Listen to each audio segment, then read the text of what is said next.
ይህ የኢትዮጵያ ቴሌቪዥን ነው።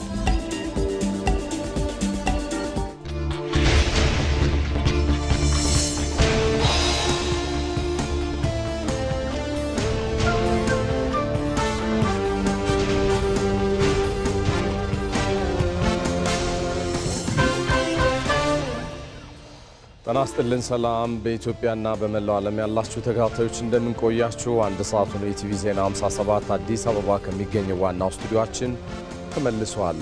አበይት ነጥቦችን እነሆ። የቢሾፍቱ ዓለም አቀፍ የአየር ማረፊያ ፕሮጀክት ኢትዮጵያ ለአፍሪካ የአየር ትራንስፖርትና ንግድ ቁልፍ መግቢያ በር እንድትሆን አስችሏታል። ኢትዮጵያውያን በታላቁ ህዳሴ ግድብ የክፍለ ዘመኑን ዳግማዊ አድዋ አሳይተዋል ሲሉ የባርቤዶስ ጠቅላይ ሚኒስትር ሚያ ሞቶሊ ተናገሩ። ባለፉት ጥቂት ዓመታት የማዕድን ዘርፉን ለማነቃቃት የተሰሩ ስራዎች ውጤታማ በመሆናቸው ኢኮኖሚውን እየደገፉ እንደሚገኙ ተገለጸ።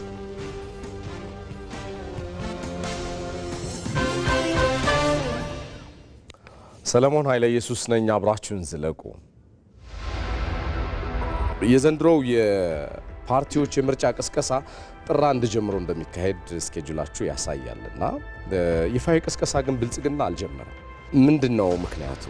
በእኛ በኩል የዝግጅቱን ስላጠናቀቅን እጩዎቻችንን አስመዝግበን ሰርቲፊኬት እንደወሰድን በቀጥታ የምርጫ ቅስቀሳ ውስጥ ለመግባት ዝግጅታችንን አጠናቅናል ማለት ነው። በእናንተ በኩልስ ቅስቀሳ የሚጀመረው ይፋዊ ቅስቀሳ መቼ ነው? እጩ ሳያቀርብ አንድ ፓርቲ ቅስቀሳ ሊያደርግ አይችልም። መጀመሪያ እጩ መቅረብ አለበት። እስከ የካቲት 1 ነው የእጩዎች ምዝገባ። ከዚያ በኋላ ሁላችንም አክቲቭ የሆነ የምርጫ ቅስቀሳ ስራ ውስጥ እንገባለን ብዬ ገምታለሁ። ለመሆኑ ማኒፌስቶ ግን አለ? አቶ መለስ፣ ሀሳባችን በህዝብ ተቀባይነት ካገኘ ወደ ስልጣን እንመጣለን። ዋነኛ ዓላማችሁስ ምንድነው ዶክተር? ባለፉት ጥቂት ሳምንታት ወራትም ጨምሮ የፓርቲዎች ቁጥር እየጨመረ ነው። ግን ወደ 2 ወደ 3 መሰብሰብ ለምን አልተቻለም? የምንሰዳደብበት የምንገዳደልበት ቦታ አይደለም። የሀሳብ አፈናዎች መኖር የለባቸውም። እሱን ማረጋገጫ በገዢው ፓርቲ በኩል ያስፈልጋል። የሚያጋጥም ችግር ደግሞ አለ። ምርጫው ላይ ችግር ይፈጥራል ተብሎ የታሰበው አንቀጽ እንዲቆም ተደርጓል። በሀሳብና በኃይል ትግል መካከል ላይ ያለው ፍጭት ወደ መጨረሻው ምዕራፍ እየመጣ መሆኑን ነው የምንመለከተው። የአደባባይ ቅስቀሳውም የሚዲያ ቅስቀሳውም ይጀምራል።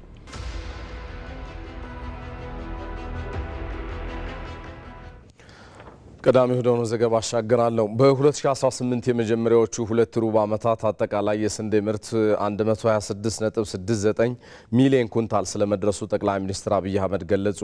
ጠቅላይ ሚኒስትሩ በማህበራዊ ትስስር ገጻቸው ላይ ባጋሩት ጽሑፍ የኢትዮጵያ የስንዴ ፕሮግራም ምርታማነትን በመጨመር የመስኖ ስርዓትን በማስፋፋት የዘር አቅርቦት ስርዓትን በማጠናከር ብሎም በዋና ዋና አካባቢዎች አነስተኛ አርሶ አደሮችን በመደገፍ የሀገራችንን ራስን የመቻል ጉዞ ግብ ላይ የተመሰረተ ስለመሆኑ ጠቅሰዋል። ጠቅላይ ሚኒስትሩ በ2018 የመጀመሪያዎቹ 2 ሩብ ዓመታት ታዲያ አጠቃላይ የስንዴ ምርት 126.69 ሚሊዮን ኩንታል ሲደርስ ይህም የመስኖ ስንዴ ምርትን ሳይጨምር ስለመሆኑ ገልጸዋል። ጠቅላይ ሚኒስትሩ በዚህም አርሶ አደሮቻችንን ማድነቅና ማመስገን እፈልጋለሁ ያሉት ጠቅላይ ሚኒስትር አብይ አህመድ ይህንኑ የስራ ጽናት ቀጥሉበት ሲሉ መልእክታቸውን አስተላልፈዋል።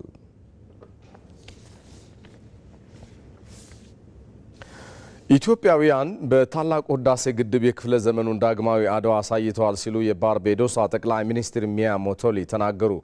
ጠቅላይ ሚኒስትሯ ከተጽዕኖ ፈጣሪውና ተወዳጁ አፍሪካ አሜሪካዊ የቴሌቪዥን ሾው አቅራቢ ትሬቨር ኖህ ጋር በነበራቸው ቆይታ ግድቡ በታሪክ ትልቅ ቦታ ካለው የ1888ቱ የአድዋ ድል ጋር አነጻጽረው ገልጸውታል።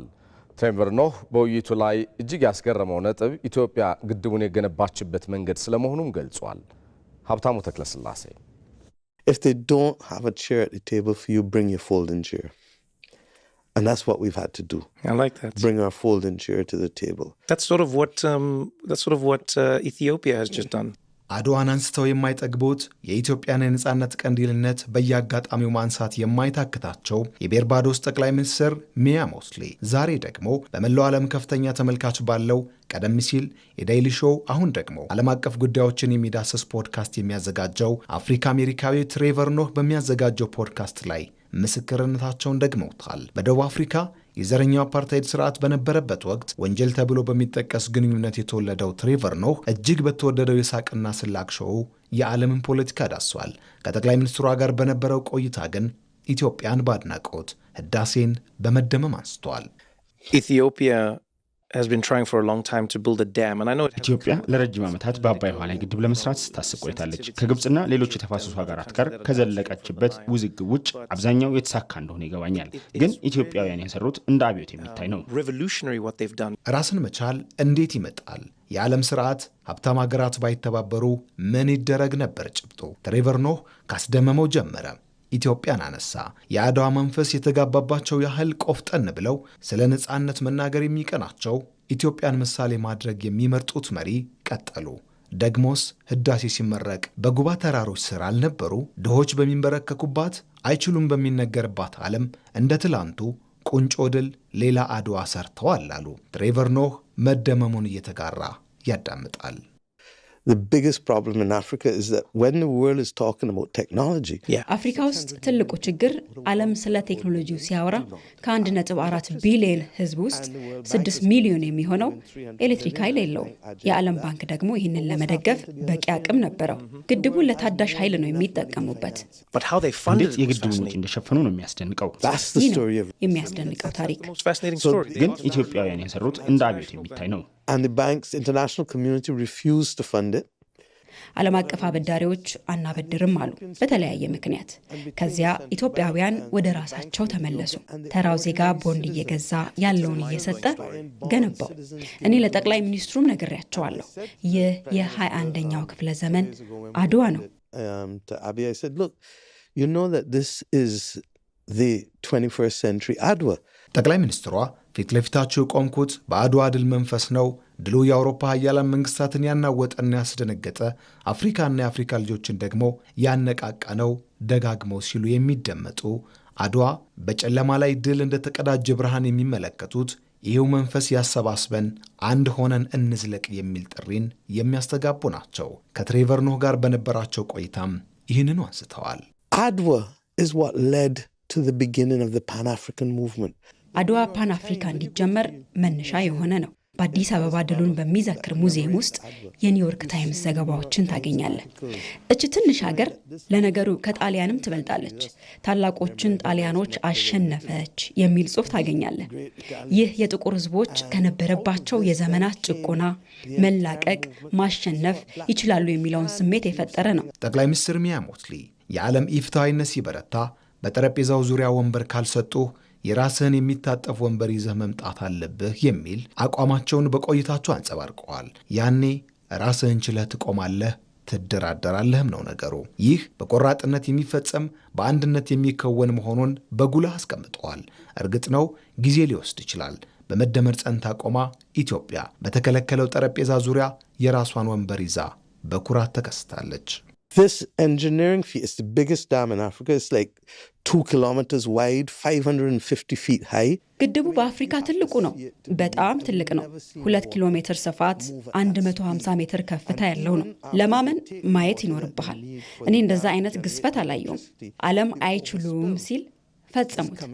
በእርግጥም ህዳሴ ትሬቨር ኖህ በኩራት እንዳነሳው፣ ጠቅላይ ሚኒስትሯ በጽኑ መተማመን እንዳብራሩት ዝም ብሎ የኮንክሪት ክምር አይደለም። የጥቁር ህዝቦች ራስን የመቻል አብዮት ነው። ከ120 ሚሊዮን በላይ ህዝብ ከጉሮሮው ቀንሶ የላብ የውሃና የደም ጠብታውን ደምሮ ለዓለም እንካችሁ ያለው ተአምር።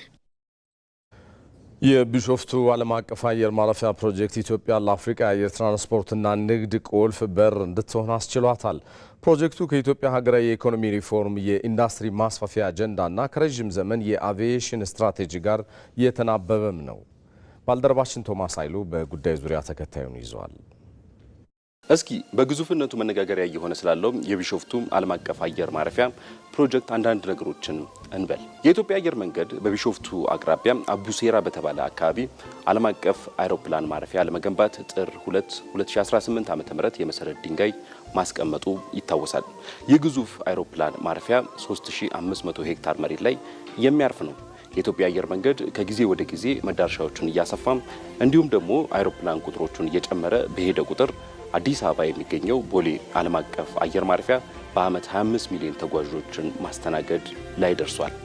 ይህ ደግሞ መንገደኞችን ሆነ አይሮፕላኖችን ማስተናገድ የሚችልበት የመጨረሻ አቅሙ ነው። ስለሆነም አዲስ አይሮፕላን ማረፊያ 12.5 ቢሊዮን ዶላር የሚያወጣ ተጀምሯል። የመጀመሪያው ግንባታ ሲጠናቀቅም በዓመት 60 ሚሊዮን መንገደኞችን ማስተናገድ ይችላል ተብሎ ይጠበቃል። በሙሉ አቅሙ ወደ ስራ ሲገባ ደግሞ በዓመት 110 ሚሊዮን መንገደኞችን ማስተናገድ ይችላል። ይህ እንግዲህ ኢትዮጵያ የያዘችው በርካታ የአይሮፕላን ማረፊያዎችን የመገንባት ስትራቴጂ ወደፊት የአፍሪካ ግንባር ቀደም የአየር ትራንስፖርት ማዕከል እንድትሆን ታሳቢ ስለማድረጉም ጠቅላይ ሚኒስትር አብይ አህመድ በመሰረት ድንጋይ በተቀመጠበት ዕለት ተናግሯል። በእርግጥ ፕሮጀክቱ የኢትዮጵያ አየር መንገድ በዓለም ካሉ ግዙፍ የአየር መንገዶች ተርታ ቀዳሚ ተሰላፊ እንደሚያደርገውም ልብ ይሏል። በአፍሪካ ታሪክ ትልቁ የአየር ትራንስፖርት መሰረተ ልማት እንደሚሆንም ነው የሚገለጸው። ይህ ደግሞ ከኢትዮጵያ ሀገራዊ የኢኮኖሚ ሪፎርም፣ የኢንዱስትሪ ማስፋፊያ አጀንዳ ከረጅም ዘመን የአቪዬሽን ስትራቴጂ ጋር የተናበበ ነው። ስለሆነም ፕሮጀክቱ የኢትዮጵያ አየር መንገድ ዓለም አቀፍ ተወዳዳሪነትን ያጠናክራል ተብሎ ይታሰባል። በአፍሪካ አህጉራዊ ነፃ ንግድ ቀጠና ማዕቀፍ የአፍሪካም የማገናኘት አቅምንም ይጨምራል። ኢትዮጵያ ቀዳሚ የበይነ አህጉር ማዕከል የሚያደርጋትም ይሆናል።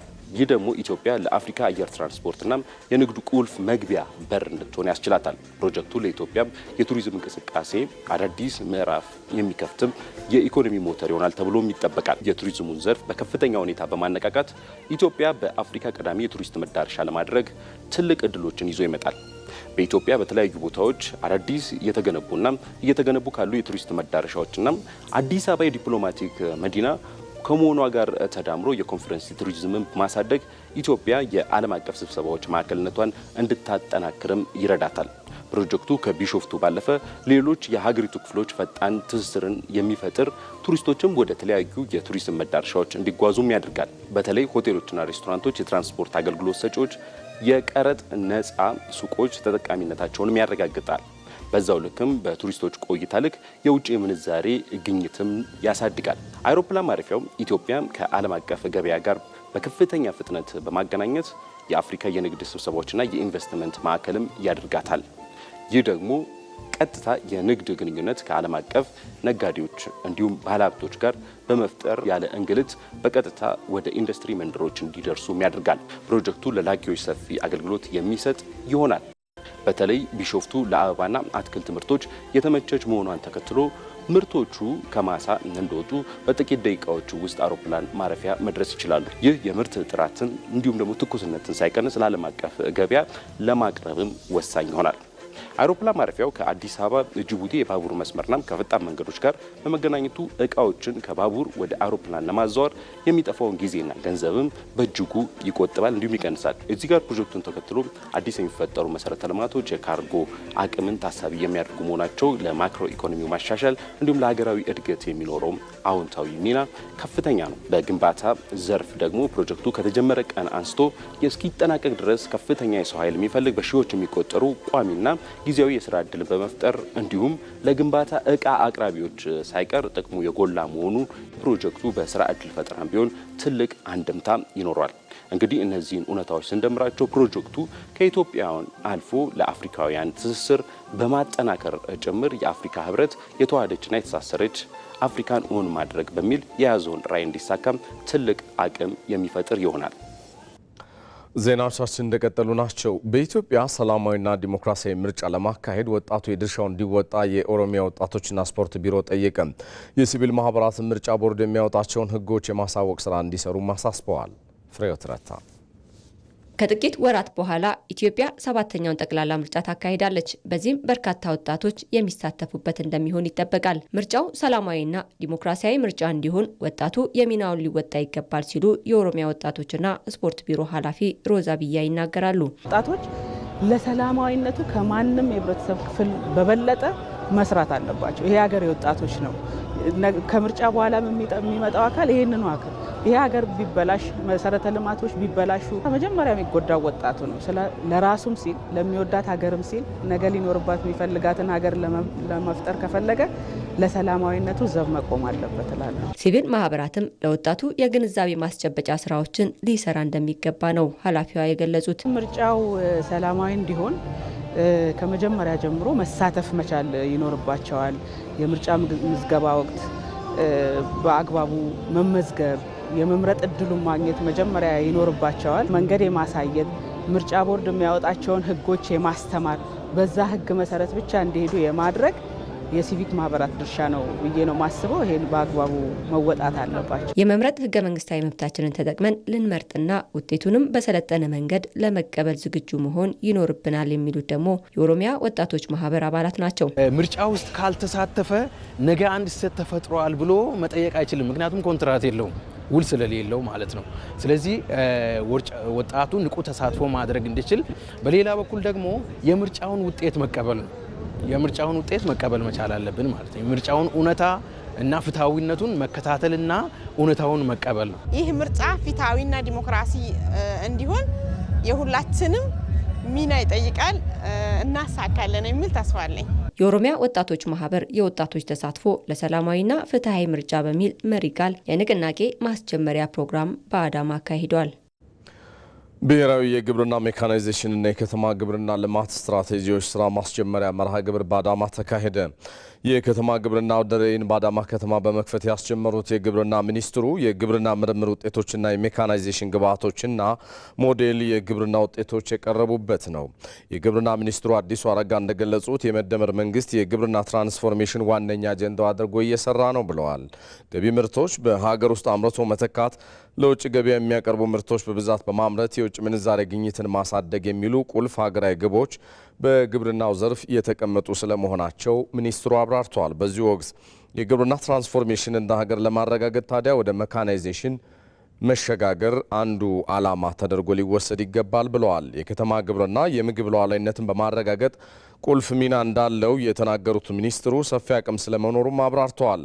እነኚህን ሀገራዊ ግቦች በግብርና ለማሳካት ታዲያ የአመራሩ ቁርጠኝነት ወሳኝ ስለመሆኑ በመግለጽ ጭምር የምግብ ዋስትናን ከማረጋገጥ አኳያ፣ የስራ ዕድልን ከመፍጠር አኳያ፣ የቤተሰብ ገቢን ከማሻሻል አኳያ ትልቅ መሳሪያ ሆኖ እያገለገለ ያለውን የከተማ ግብርና ለማሳደግ ቀጣይነቱን ለማረጋገጥ አመራር ትኩረት ሲሰጠው የሚሟሟቅ የአመራሩ ትኩረት በሚያንስበት ጊዜ ደግሞ መልሶ የሚቀዛቀዝ እንዳይሆን ተቋማዊ የሆነ ስርዓት ፈጥሮ መምራት ያስፈልጋል ማለት ነው። ይህንን ለማስቻል ነው ዛሬ የምናስጀምረው የከተማ ግብርና ስትራቴጂ የተወጠነው። ከተሞች ምርት መጥቶ የሚሸጥባቸው ምርትን የሚጠቀሙ ብቻ ሳይሆኑ ለራሳቸውም አምራች መሆናቸውን በተጨባጭ ማረጋገጥ ጀምረናል። ያንን ተቋማዊ አድርገን ምርትና ምርታማነቱን ጨምረን አዘምነን መቀጠል ያስፈልጋል። በዚህ ላይ መግባባት ነው የዛሬው መድረክ አንዱ ዓላማ ማለት ነው። ሪፖርተራችን ሞላ ለማየው እንደዘገበው የመደመር መንግስት ለምርትና ምርታማነት ማደግና ሜካናይዜሽን ለማስፋፋት ትኩረት ሰጥቷል ያሉት ሚኒስትሩ አቶ አዲሱ ስትራቴጂው ሜካናይዜሽንን በማጠናከር የምግብ ዋስትናን ለማረጋገጥ ያግዛል ሲሉ ገልጸዋል። የመደመር መንግስት ግብርናችንን ለማዘመን ለሜካናይዜሽን ልዩ ትኩረት ይሰጣል። ለዚህም ነው ከ550 በላይ የሜካናይዜሽን እቃዎች ከቀረጥ ነፃ እንዲገቡ፣ ከቀረጥ ነፃ መግባት ብቻ ሳይሆን ለነዚህ ማሽነሪዎች የሚያስፈልጉ ብድሮች በጣም ባነሰ ወለድና በጣም በተመቻቸ ሁኔታ 10%፣ 20%፣ 30% ቆጥቦ አርሶ አደሮቻችን ከድካማቸው እንዲያርፉ፣ የድህረ ምርት ብክነታቸው እንዲቀንስ፣ ምርትና ምርታማነታቸው እንዲጨምር ከፍተኛ ርብርብ እየተደረገ ያለው። ከዚህ በመነሳት የከተማ ግብርና ላይ የጀመርናቸው ስራዎች ሞደርናይዜሽንን የግብርናን ዝማኔ ከማምጣት አኳያ የራሳቸው አስተዋጽኦ አላቸው። ሁለቱ አጀንዳዎች በእጅጉ ይተሳሰራሉ። በብዝሃ ዘርፍ የኢኮኖሚ ማሻሻያ ማዕድን ከአምስቱ የኢኮኖሚ እድገት ምሰሶዎች ውስጥ አንዱ ነው። ባለፉት ጥቂት ዓመታት ታዲያ ዘርፉን ለማነቃቃት ሲባል የተሰሩ ስራዎች ውጤታማ በመሆናቸው ኢኮኖሚውን እየደገፉ ይገኛሉ። ባልደረባችን ማህሌት ታደለ በጉዳዩ ዙሪያ ተከታዩን ይዛለች። ኢትዮጵያ በብረታ ብረት፣ በኢንዱስትሪ፣ በከበሩ ድንጋዮችና በኢነርጂ ማዕድናት የበለጸገች ሀገር ብትሆንም ይህ ሀብቷ ግን ለዘመናት ሲባክንባት ኖሯል። ማዕድን ለሀገር ውስጥ ጠቅላላ ምርት የነበረው ድርሻም እጅግ ዝቅተኛ ነበር። ዘርፉ በህገወጥ ንግድና በኮንትሮባንድ፣ በመሰረተ ልማት እጥረት፣ በቴክኖሎጂ ባልታገዘ የምርት ሂደት እንዲሁም በአስተዳደርና በቢሮክራሲያዊ ችግሮች ተተብትቦ ቆይቷል። ሀገር በቀል የኢኮኖሚ ማሻሻያን ተግባራዊ እያደረገ ያለው የመደመር መንግስት እነዚህን ችግሮች ለመፍታት በሚል በጀመረው የብዝሃ ዘርፍ ኢኮኖሚ ያደረጋቸው የፖሊሲና የአሰራር ማሻሻያዎች የማዕድን ዘርፉንም ያካተቱ ናቸው። የተገለጠ አይን ሲኖር፣ የጠራ ሀሳብ ሲኖር፣ ባጠረ ጊዜ ውስጥ ሀገር እንዴት መቀየር የሚያስችል እድል ኢትዮጵያ እንዳላት ያን የማየት ተግቶ የመስራት ልምምድ ስናበዛ ስናበራክት ደግሞ ባጠረ ጊዜ ውስጥ ከድህነት ለመውጣት የሚያስችሉ አስቻይ ሁኔታዎች በሀገራችን እንዳሉ ያመላክታል። ሁላችሁም እንደምታውቁት ከለውጡ በኋላ የኢኮኖሚ ፖሊሲያችን ብዝሃ ዘርፍ መሆን አለበት። ግብርና መር የሚለው በአንድ ሴክተር ላይ ብቻ የተንጠለጠለው አካሄድ አያዋጣንም። ራሱ ግብርናም ሪፎርም ይፈልጋል። ከግብርና ባሻገር ኢንዱስትሪ፣ ቱሪዝም፣ ማይኒንግ እና እነዚህን ደግሞ ሊያስተሳስር የሚችለው ቴክኖሎጂ ትኩረት ሰጥቶት ሊመራ ይገባል የሚል አዲስ የፖሊሲ ምልከታ እና የአተገባበር መንገዶች መከተላችን ይታወቃል። ማሻሻያው በዘርፉ መዋለ ንዋያቸውን ማፍሰስ ለሚፈልጉ ምቹ ሁኔታን መፍጠር፣ የማዕድን ፍለጋና ማውጣትን ማበረታታት እንዲሁም ዘርፉን በሙሉ አቅም መጠቀምን ዓላማ ያደረገ ነው። በዘርፉ ለመሰማራት ለሚፈልጉ አካላትም ምቹ የሕግ ማዕቀፍን ከማዘጋጀት ባለፈ የኃይል አቅርቦትና ሌሎች መሰረተ ልማቶች እንዲሟሉም ሆኗል። ማዕድን 10 በመቶ የሀገር ውስጥ ገቢን እንዲሸፍን ታስቦ እንደሚሰራበት በ10 ዓመቱ መሪ የልማት እቅድ ሰነድ ላይ የተጠቀሰ ሲሆን እቅዱን ለማሳካት የሚያስችሉ ስራዎችም እየተሰሩ ነው። ከማሻሻያው በኋላ ከምርትና ገቢ አኳያ በወርቅና በሌሎች የጌጣጌጥ ማዕድናት እንዲሁም በሲሚንቶ ላይ የተመዘገቡት ለውጦች አበረታች ሆነዋል። በጣም ጥሩ ነገር እየሰራ ነው። ብዙ መተናል ከነበረበት ችግር አኳያ ግን ገና ብዙ አላይመንት የሚፈልጉ ነገሮች፣ ህጎች፣ ስርዓቶች ይፈልጋሉ። በዚህ ላይ የተጀመሩ ስራዎችንም አጠናክረን መቀጠል አለብን። አዳዲስ ስራዎችም እንደዚሁ በጋራ መስራት አለብን። ኤክስፖርት አይነትን ማብዛት አንዱ ስትራቴጂ ነው። ምናልባት በሊቲየምና ታንታለም ላይ የምናደርገው ስራ ከተጠናቀቀና ትክክለኛ ኢንቨስተር ካገኘን ይሄን በኢንዱስትሪያል ሌቨል ካመረትን ያው ሌላኛው የኤክስፖርት አማራጭ በትልቁ የምናደርገው ነው። ጄምስቶንስንም ወደ መስመር ካስገባ ነው ለዚሁ ይመጣል ማለት ነው። ብረትን በሀገር ማምረት ትልቁ ቅድሚያ ፕራዮሪቲ ስራችን ነው። እሱን እየሰራን ነው እና ከተለያዩ ባለድርሻ አካላት ጋር በዚህ ዘርፍ ከሚሰሩት ጋር ተባብሮ መስራት ናቸው ትኩረት ሰጥተን የምንሰራባቸው። ህገወጥ ንግድን በመከላከል ወርቅና ሌሎች ማዕድናት በኮንትሮባንድ እንዳይወጡ ቁጥጥርን ማጠናከር፣ የብሔራዊ ባንክ የወርቅ ግዢ ዋጋን ከዓለም አቀፉ ገበያ ጋር በማጣጣም ምርቱ ወደ ህጋዊ መስመር እንዲገባ ማድረግና ባህላዊ አምራቾችንም ወደ መስመር ማስገባት በስፋት ተሰርቶባቸዋል። ወርቅን እንደ ምሳሌ ብንመለከት በ2017 ዓ.ም 37 ቶን ወርቅ ወደ ውጭ ሀገራት ተልኮ 3.5 ቢሊዮን ዶላር ገቢ ተገኝቷል። ይህ ደግሞ በ2016 ከተገኘው 350 ሚሊዮን ዶላር ገቢ ጋር ቢነጻጸር በ10 እጥፍ ብልጫ እንዳለው የታየበት ነው። የወርቅ የወጪ ንግድ ውጤት ማዕድን የኢትዮጵያን የወጪ ምርት ግኝት በማሳደግ ረገድ የአንበሳውን ድርሻ ስለመያዙ አመላካች ሆኗል።